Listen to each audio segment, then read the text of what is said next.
Hey, what's up guys? Today we're looking at the Fujimi Datsun 240Z. This time it's the Wangan Midnight version. And just look at that box art, absolutely phenomenal. And if you've never seen Wangan Midnight, you really need to see it. It's phenomenal. One of the best things I've ever seen in my life. Just absolutely phenomenal. So, let's see what is in and behind the beautiful box art. You get a little Wangan Midnight cutout, which is quite cool, a little disc. And the instructions, link in the description, guys. Decals, we'll start off with the normal ones that just come in the normal 240Z kit. You've got the Fair Lady Z and also blank Japanese number plates for you to do however you wish. And of course you get the Fair Lady 240Z little stickers as well to put where you like. And on the other side, you get the Wangan Midnight specific ones with the number plate, body shop Sunday, a little turbo gauge and the speedos as well. Now back to the kit. I'll show you the clear bits first. There is of course your glass, headlights, and then you've got the rear lights as well and the side windows. This I'm 99% sure is specific to this kit. That is of course the front bumper with the intercooler, and then you've got the over fenders as well. I'll show you that bumper up against the body in a moment. And here is of course the engine, the L24 engine. And there's no turbos with this kit, so you are going to have to scratch build those going for the full authentic look. And there's all the bits there as well. Very nice, nicely coloured, nice colour that it's moulded in. Not that it makes any difference, but it's easier for me to show you what the details are. Now, your interior, part of the chassis part is actually there. It's a little bit bland. You're gonna have to sort those marks on there out. You've got the rear view mirror, the side mirrors as well. It's so hard to show you black things as well. Now, I'll flip it over now to show you the rest. We'll start this way. Wipers, of course, gorgeous door panels. So much detail in there, absolutely brilliant. You have the suspension as well, brakes and then drums at the back. You know, pretty generic, but very easily lowered. And of course, look at those RS Watanabe wheels. They do have a much bigger dish at the back. I'm sorry I can't really show you it very well, but you can just see there that the dishes are, a lot deeper at the back. But look at those, look gorgeous. Steering wheel, gear shifter, and then the parts to fit the wheels as well, and then there's the standard 240Z wheels as well. Can't imagine you'd use those in this build, but at least you got them as well. And we have, if you've seen the nostalgic racer parts, you'll recognise this as well. You've got the headlight back-ends there, and the front light back-ends, and also the head of the engine, or the cam cover, all moulded in chrome. And here's your chassis. There's the interior, which isn't too bad, but it does need a little bit of work. I'm not too worried about that because that's going to get flocked over.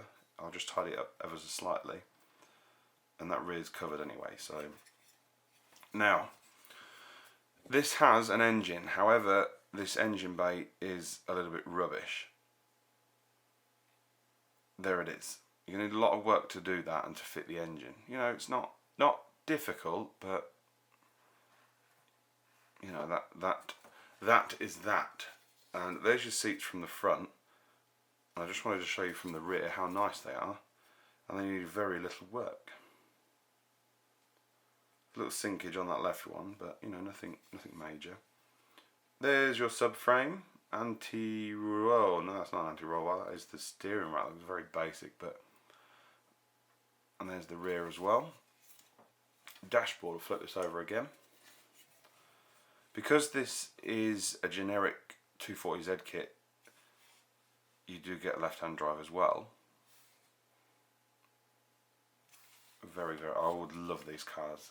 They go for so much money in the UK. I'd love to have one. But anyway, right, wheels. Sorry, tyres for the wheels. They are a little bit on the chunky side, but they're not huge. There's a little bit of flash on the inside and outside that need doing. But given the age of the car, you know, I don't think it quite look right with super low profile tyres. But here is the thing of beauty. We'll get the box out of the way for you. Look at that. Absolutely. Can you tell I like these? I mean, it's a very nice kit. It's quite, you know, solid as well, which is nice, because once you, a recommendation guys, if you're ever cutting the bonnet or hood out of a car, always do all the prep on the body you can first, because it's going to be very flimsy once you cut this out. But it's quite sturdy anyway, but you know, try and follow that suit if you can. It just makes life a little bit easier, that's all. And there's your rear, of course. But yeah, it's very nice. Mould lines, you've got some there around the boot area, but nothing, you know. Ooh, tell a lie. You've got one coming all the way along there, which you're going to definitely need to sort out, because that is one of the lines of the car. You can see it there. Now, this bumper that I mentioned to you, on the original bumper, you'll see you've got the locating pins at the front there for the chassis. Now, all this does, I'll do this off the camera, it's just easier for me to just pop it on there. That is, of course, the Devil's Head look, with the moulded in bumper, which is a bit, moulded in intercooler, which is a bit, not my cup of tea. I'd probably cut that out. Now, to be perfectly honest with you, you could probably scratch most of that bumper without having to use the kit part. I mean, it doesn't really fit perfectly at the side either. You know, it's not brilliant. It's definitely workable, and I think with a little bit of work you can, you know, get something decent out of that. But it's a pretty good kit, really. The only one letdown is, of course, that front bumper, which is going to need a lot of headaches to sort out, I think. But once you've done that, another thing to mention, I just took this for granted, sorry. You do, of course, like I said, have to cut the bonnet out, but it isn't difficult in the sense that they're all straight lines. So it shouldn't be too difficult. Personally, I'd cut this out and add your own sort of mesh, however you wanted to do it. But it's, you know, quite easy to do. But yeah, I mean, I'm gonna knock a point off and give it 9 out of 10 simply because Fujimi was incredibly lazy with this kit, in the sense that they've just reboxed an original 240Z kit and just added some over fenders, and that's about it really. And of course the bumper and the decals. You know, it's not really brilliant, but it gives you something to do. I mean, when you buy kits with engines, 9 times out of 10 the hood/bonnet is openable. However, this one, it'll teach you how to cut bonnets out, which is extremely easy. And if you'd like me to do a little video on showing you how, I will do. All you need is a scriber and a hobby knife and some sandpaper. It really is simple. Don't be scared to do it. It can be quite tricky with certain cars, but anyway, I'm going completely off the subject there. If you would like me to do a video on that, I happily will do. I'll show you an example of one I've already done. I've done an MX-5, done the bonnet and the headlights of that as well. But yeah, let me know what you think, guys. If you've built this particular kit or just any Fujimi 240Z, let me know. How does it go together? Any fitment issues, etc.